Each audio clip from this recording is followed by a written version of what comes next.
नमस्कार दोस्तों, मैं राज पांडे, आप देख रहे हैं आरसीएन टुडे। आप सभी का आरसीएन न्यूज चैनल पर हार्दिक स्वागत है। लगातार इस चैनल के माध्यम से आपको सबसे ऑथेंटिक जानकारी देने का प्रयास किया जाता है। उसी क्रम में आज की कुछ महत्वपूर्ण खबरों के बारे में बात करेंगे। जो थंबनेल पर दिया है उतना खबर मैं आपको बताऊंगा, उससे अतिरिक्त खबरें भी इस वीडियो में शामिल की गई हैं जो आपके लिए बहुत ही महत्वपूर्ण है। तो वीडियो को पूरा वॉच करें, चैनल को सब्सक्राइब करें और मैं आपसे रिक्वेस्ट करूंगा कि वीडियो को लाइक करके जरूर जाइएगा। पहली खबर है मुख्य चुनाव आयुक्त की नियुक्ति को लेकर। दोस्तों, बड़ा बदलाव कर दिया गया मोदी सरकार के द्वारा। मुख्य चुनाव आयुक्त की नियुक्ति वाले बिल को राष्ट्रपति की मंजूरी मिल गई है। कानून मंत्री की अध्यक्षता में खोज समिति गठित करने का प्रावधान। जैसा कि आपको मालूम होगा कि पहले सुप्रीम कोर्ट ने आदेश दिया था और आपको मालूम होना चाहिए कि भारत में लोकतंत्र को बचाने के लिए लोकतांत्रिक व्यवस्था बहुत बेहतर होनी चाहिए, और मैं आपको बताना चाहता हूं वही बेहतर नहीं हो पा रही है। जो पहले व्यवस्था थी और जो पहले व्यवस्था करने की बात कही गई थी, सुप्रीम कोर्ट ने टिप्पणी भी की थी कि उसमें एक बीजेपी के रहेंगे जैसे प्रधानमंत्री हो गए, एक विपक्ष के रहेंगे और एक मुख्य न्यायाधीश खुद रहेंगे। तो मुख्य न्यायाधीश के रहने से पारदर्शिता बनी रहती और मनमाफिक जो है चुनाव आयुक्त की नियुक्ति सरकार नहीं कर पाती। जैसा कि आरोप लग रहे हैं कि ईवीएम में गड़बड़ी है, वीवीपैट में गड़बड़ी है, भ्रष्टाचार है, अपने आदमी को बैठा दिया गया है, चुनाव आयोग को सुनता नहीं है। तो इसी को दूर करने के लिए जो बड़ा फैसला था उसको मोदी सरकार ने पलट दिया। अब जो कुछ होगा वह मोदी जी के कहने पर होगा। मोदी जी चाहेंगे जिसे उससे बैठा देंगे, अपनी मनमाफिक काम कराएंगे, ऐसा लोगों का कहना, ऐसा विपक्ष का कहना है। इसमें आगे क्या होगा ईश्वर जाने, परंतु जो पहले व्यवस्था की जानी थी जिस पर सुप्रीम कोर्ट भी राजी था, जैसे एक प्रधानमंत्री हो जाते, एक विपक्ष के नेता हो जाते, एक सुप्रीम कोर्ट के जज हो जाते, मुख्य न्यायाधीश हो जाते, बस में 3 लोगों की आवश्यकता थी। लेकिन क्या हो रहा है आप समझिए, मुझे कुछ बताने की आवश्यकता नहीं है। अगली अपडेट के बारे में बात करेंगे। देखिए, यूपी पुलिस भर्ती में एक बहुत बड़ी समस्या थी 13 वर्ष को लेकर। जब लोग हाई स्कूल की मार्कशीट लगा रहे थे तो उसमें दिक्कत आ रही थी। दोस्तों, उस समस्या को दूर कर दिया गया है। ऑनलाइन आवेदन में जन्मतिथि व हाई स्कूल पूर्ण करने में 13 वर्ष के अंतर के प्रतिबंध संबंधी समस्या सुझाव को संज्ञानित करते हुए वेबसाइट में आवश्यक संशोधन कर दिया गया है। आप अपना आवेदन कर सकते हैं। जो 13 वर्ष वाला प्रॉब्लम था उसे सॉल्व कर दिया गया है। अब आपको कोई दिक्कत नहीं आएगी, आवेदन करिए। एक बड़ी अपडेट देता हूं, 2030 तक समाप्त हो जाएगी ट्रेनों में वेटिंग की व्यवस्था, ऐसा रेल मंत्री का कहना है। रेलवे ने 9.5 वर्ष में दी 5 लाख से अधिक नौकरियां। अब 5 लाख नौकरियां कौन कौन सी, कमेंट बॉक्स में जरूर बताइएगा। एक बड़ा बदलाव झारखंड में हुआ है। झारखंड अब 50 साल की उम्र से देगा वृद्धावस्था पेंशन। यह बड़ी बात है, बड़ी गारंटी है। झारखंड अब देगा 50 साल की उम्र से वृद्धावस्था पेंशन, जैसा कि आप अपने स्क्रीन पर देख रहे हैं। अब तक की सबसे बड़ी खबर है। वहां के मुख्यमंत्री हेमंत सोरेन ने इसकी घोषणा की है।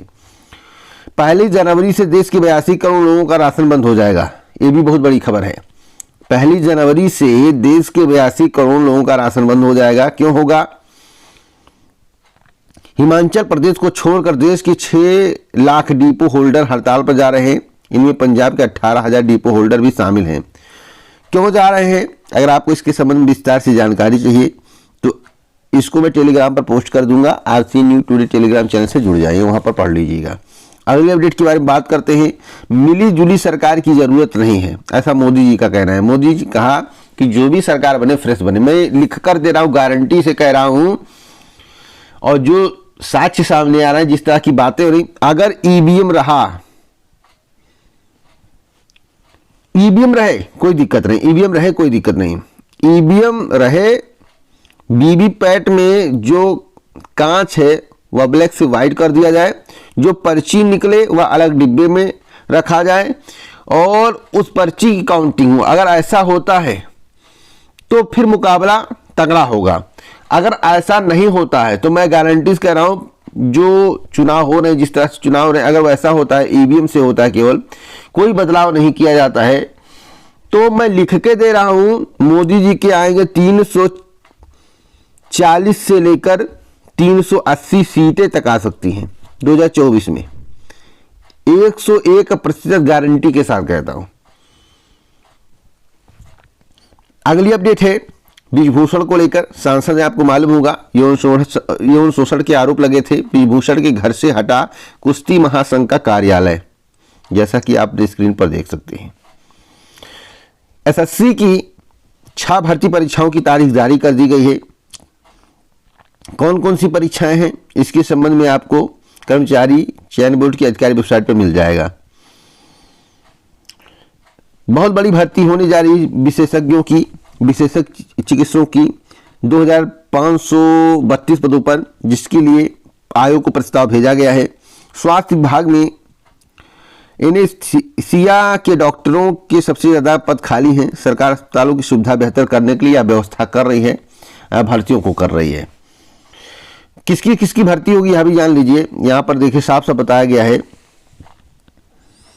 एनेस्थीसिया के बारे में बता दिया मैं। महिला विशेषज्ञ की भर्ती होगी, जनरल सर्जन की भर्ती होगी, फिजिशियन की भर्ती होगी, पीडियाट्रिक सर्जरी, ये ENT मतलब कि कान वाले, नाक कान गला रोग जो विशेषज्ञ होते हैं ENT, इनकी भी भर्ती की जाएगी। पैथोलॉजी इत्यादि, माइक्रोबायोलॉजी, आर्थोपेडिक मतलब कि हड्डी वाले सबका। अगली अपडेट है कि कर्मचारियों की DA में 4% बढ़ोतरी की तैयारी चले। महंगाई भत्ता व महंगाई राहत जनवरी से लागू होने के आसार हैं। तो अब तक की सबसे बड़ी खबर है, फिर पढ़ दे रहा हूं। कर्मचारियों की DA में 4% बढ़ोतरी की तैयारी, महंगाई भत्ता व महंगाई राहत जनवरी से लागू होने के आसार हैं। अगली अपडेट है उत्तर प्रदेश में 930 पदों पर भर्ती के लिए विज्ञापन जारी किया गया है और लगातार विज्ञापन आने की संभावना है। दरोगा भर्ती के संबंध में स्पष्ट जानकारी करने के बाद आज शाम तक या कल मैं आपको बताऊंगा। अगली अपडेट है परीक्षा योजना को लेकर। परीक्षा योजना के इंतजार में अटकी AE की भर्ती, राज्य कृषि सेवा परीक्षा के पाठ्यक्रम में भी होना है परिवर्तन। तो AE की भर्ती के संबंध में, असिस्टेंट इंजीनियर भर्ती के संबंध में मेरे द्वारा बताया गया था, कुछ विसंगतियां हैं, उसको दूर करने के बाद विज्ञापन जारी किया जाएगा। पदों की संख्या बहुत ज्यादा नहीं है, पदों की संख्या मात्र 150 है।